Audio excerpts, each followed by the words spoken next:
country people, welcome back to my channel today. Phyna, wey be say the winner of Big Brother Naija Level Up season, people don't come out, come drag her after she come out to come snap a picture on Sunday, where be say she open her nyash down for internet space.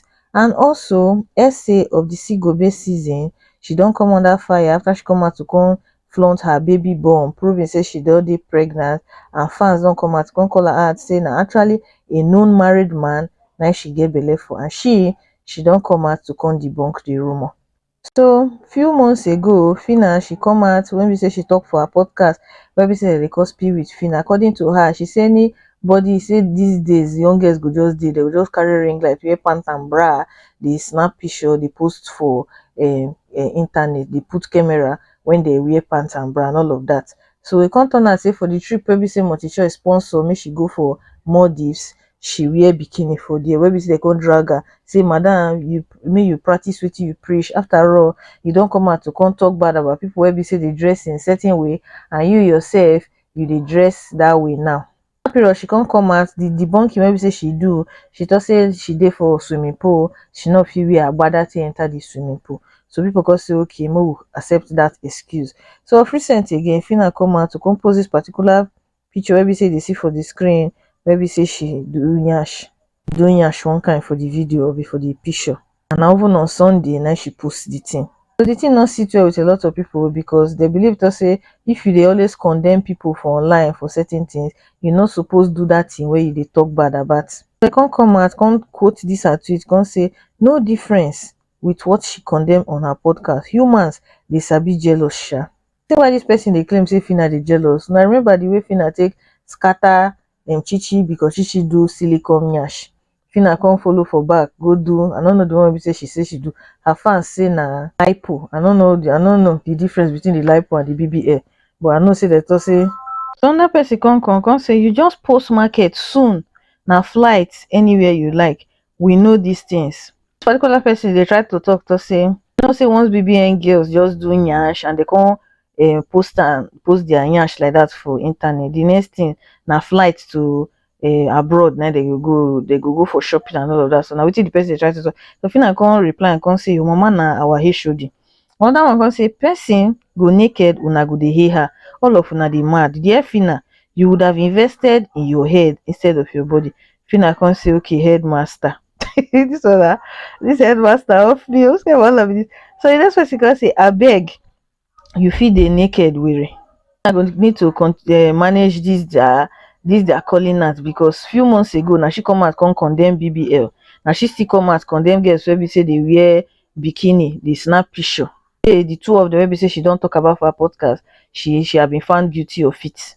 It's absolutely nothing sexy about coming online, snapping your nyash and posting on internet. As a woman, learn to cover your body. Stop giving us silly excuses. So onto essay matter, essay of the Big Brother Naija Sigobe season. For those of you who don't know who essay be, essay was one of the fake housemates as at that time. And she na person where be say they always get problem with T-Boss that time when they inside there. She and T-Boss they always fight that time for inside the house. So ever since essay come out from Big Brother show, she not really dey in any controversy. Now one of the most unproblematic BBN housemates where we say don't ever come out from Big Brother Naija. So and since she come out, she don't they drop all this motivational quote about women where we say they follow married men. She'd always talk bad against them. She'd always call them out, all those type of things. Just give young girls inspiration, say work hard, get your own money and all of that. So people can't just be surprised as she can't carry belle, can't show internet today. So this now the video where we say she put that, where we say she did dance, they show her baby bump and all of that. So some people for the comment section they claim to say she actually dey pregnant for a married man. Allegedly she dey pregnant for a married man. According to them, they claim to say the married man in dey based for Canada, and a wife na person wey be say don't toy with the man from scratch, only for essay to enter the marriage, scatter the thing, carry belle, the man come pursue his own wife for that Canada wey be say they dey. So we see some of their comments before I show na essay reply to the allegations. So the first person here say she gave birth since for a married man. She gave birth to a boy. Now BBN girls logo be that, having kids with married men or snatching their husbands. Another one say like Her hypocrisy is smelling. I don't sleep with married men. I work hard for every penny I spend. This is what happens when you talk and judge too much. The universe will surely test you with the same thing you judge. And this isn't not me even trying to shade her, but her bazaar queen for Snapchat too much.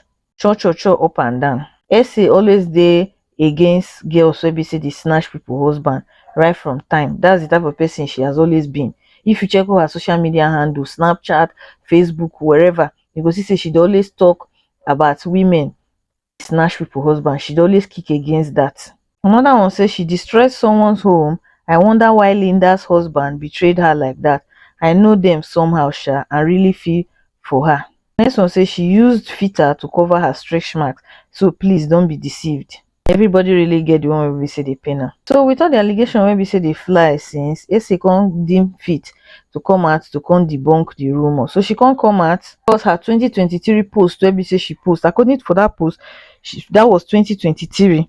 She say she go get pregnant whether husband dey and whether husband no dey. So this now be the thing where be say she post. See the date, you go see am for there, say na 20 on the December 2022.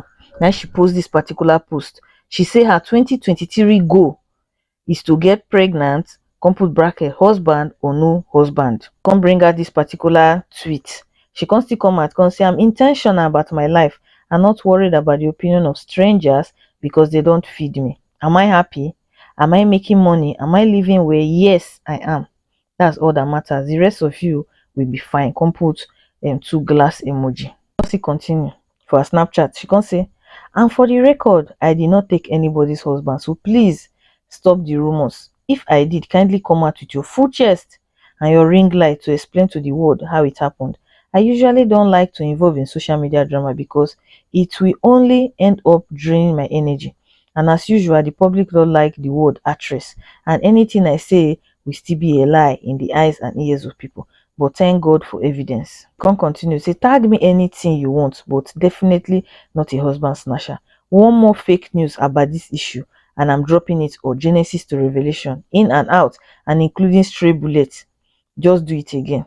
If fans test her patience again, she will expose all the BBNaija girls where they sleep people husband, all of that. I bet make una help me drag Essie so that she will expose all those girls for us. Say sometimes when women don't come of certain age and they don't see say the men wey be say they come their way not be their spec, and they never really see the kind of man wey be say they want date. Some of them go just decide say okay, since husband I never see the right man, is it not better I just take him for myself, and now that kind of thing. So probably now waiting happen to Essie, or maybe she don't go for back, go marry until we see significant proof to say she actually in thief person husband. For now it go only be rumor. Una take care, una bye.